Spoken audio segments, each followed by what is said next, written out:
Of tonight's 2014 FIFA World Cup final at the Maracanã Stadium in Brazil, Germany take on Argentina. Rio de Janeiro is preparing for what could be the country's largest ever security operation.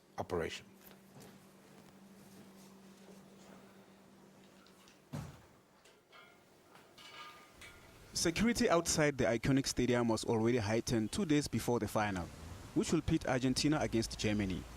Providing security is an immense responsibility for the personnel. It is the largest sporting event in the world, and obviously in Rio de Janeiro. We will have the largest security operation that the city, maybe even the country, has ever seen. Meanwhile, the manhunt continues for the director of FIFA's match services, Ray Wellen. There's a warrant out for his arrest and has been labeled a fugitive by police. Wellen is believed to have run a scalping ring for World Cup tickets, originally allocated to soccer federations and VIPs. As Argentina prepare to play Germany in the World Cup final, hundreds of Argentinian fans have set up camp in Rio de Janeiro. Fans were not discouraged by the chilly, wet weather that has hung over the city the past couple of days. Millions of fans around the world will sit on tenterhooks as they watch the drama unfold in Brazil tonight. Germany up against Argentina. The undoubted favourites are Germany, but many pundits have not downplayed the verocity of Lionel Messi and his team, and as everyone knows, anything can happen. Joining me now to help unpack and preview the match is RSG sports producer and sports anchor Jody Hendricks. Jody, good morning and welcome. Thanks, Sam. Hello. Before we even look at the final tonight, just a comment, a reaction to last night's, what Brazilians are describing, a horror end to a horror World Cup. Yeah, I agree with you. I said from the beginning, I think the pressure is going to be too much. If you look at off the field, the issues facing Brazil, you know, the strikes in the country, I think the pressure was always going to be on them. And as a host nation, I think they weren't never going to live up to the expectation. I think the semi-final, you know, just imploded where I think Neymar and Thiago Silva, they saw how much they needed players like that. And, you know, and last night again, they just imploded. And I think it's a really disappointing World Cup and what they have to start rebuilding. How does a team concede 10 goals in 2 games? You know, and that's when you rely on too much of your star players like Neymar, though. If you looked at how he performed, when he performed, Brazil performed. The minute he was out, you know, Brazil didn't know what to do. And I was really disappointed because they've got some really talented players, and now they have to go back to the drawing board and have to start rebuilding for the next 4 years. I mean, surely the Netherlands, disappointing, you know, penalty shootouts, you know, one thing about a penalty shootout, they can either go either way, and there's no prescribed notion of how penalty shootout will go. But I'm sure the Dutch can pat themselves on the back. It's a great World Cup. They haven't lost a single match in this World Cup, and they have completed a record that I'm sure the Dutch fans must be proud of. They've scored, you know, so they've played some fantastic soccer. I actually backed them to go all the way to the final. A lot of people did. Yeah, unfortunately, Argentina had other ideas. I think they have the players. Arjen Robben played like, you would never say that he's on the wrong side of 30. You know, he played like a 20-year-old.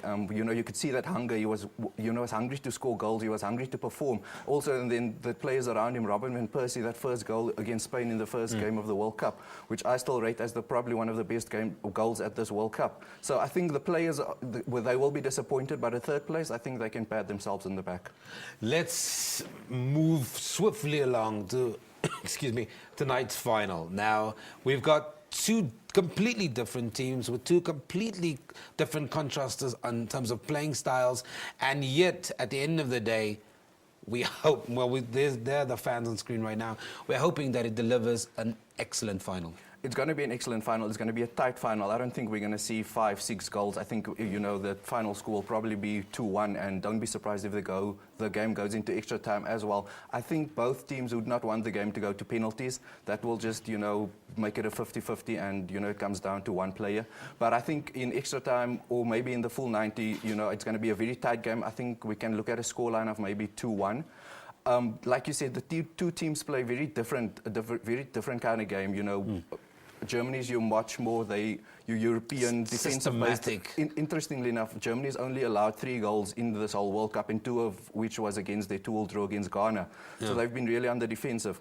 And the other one obviously being against Brazil in the semi-final. So, you know, they've scored 16 goals, of which 11 came in 2 games against Portugal, the 4-0 thrashing, and then obviously that 7-1 game. It's funny that you mention that, because if you look at the goal difference between the two of them, in actual fact, Germany scored 17 goals and Argentina's only scored 7 goals through this entire tournament. Yeah. So a goal fest from Germany, a lot more conservative from Argentina. Yeah, a goal fest in 2 games, like I said, 4 against Portugal and 7 against Brazil.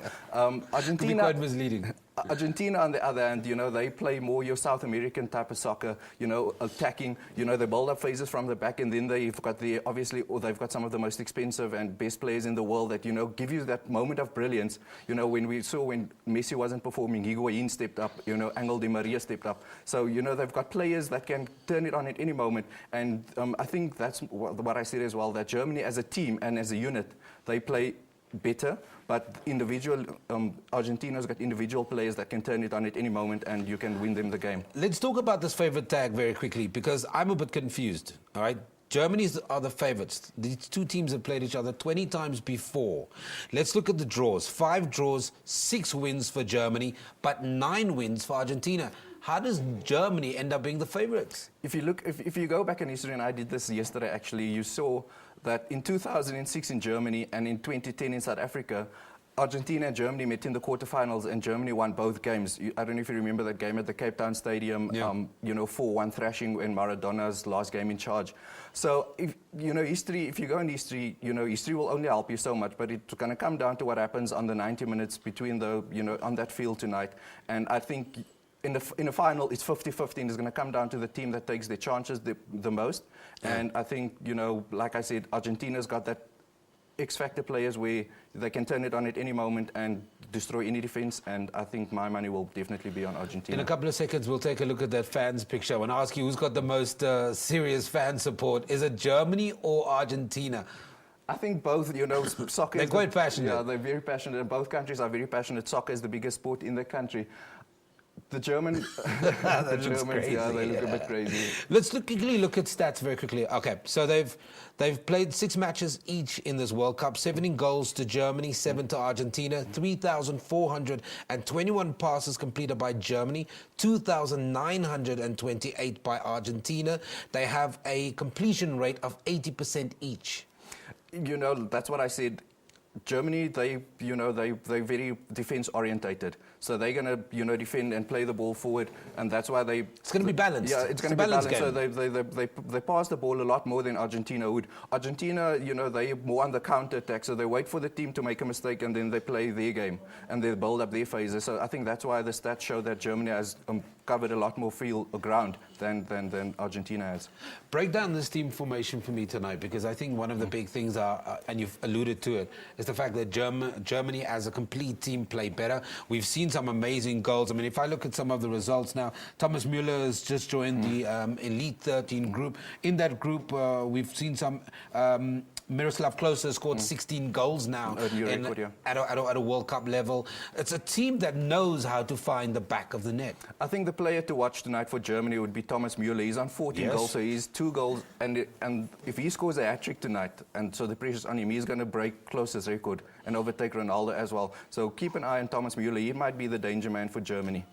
And I mean, look, there's been a lot of debate whether Lionel Messi has been firing on all cylinders. He is the leading goal scorer for Argentina, though, that being said, and he's arguably been probably involved in every goal that has come for Argentina. But if Messi's not on form tonight, you're playing a unit. The Germans are a unit. Whether Sebastian Schweinsteiger, Thomas Müller, Miroslav Klose, that you can name any of those members that can perform on the day. But you need 2 or 3 players in Argentina to click in order for it to work. I agree with you, and Messi has shown that he's scored goals in the group stages, but when he hasn't been performing, Higuain, like I told you, and Angel Di Maria stepped up, and Messi, if you take Messi out of the Argentina team, there's still some individuals that can destroy any team. So keep an eye on Higuain, keep an eye on Di Maria, and they could also turn it up. Jody Hendricks, thank you very much for joining us, helping us with our World Cup preview here on Morning Live. Don't forget, 2-1 is the score prediction from us. It's a wrap. We'll join you tomorrow for results. We play out with Maurice.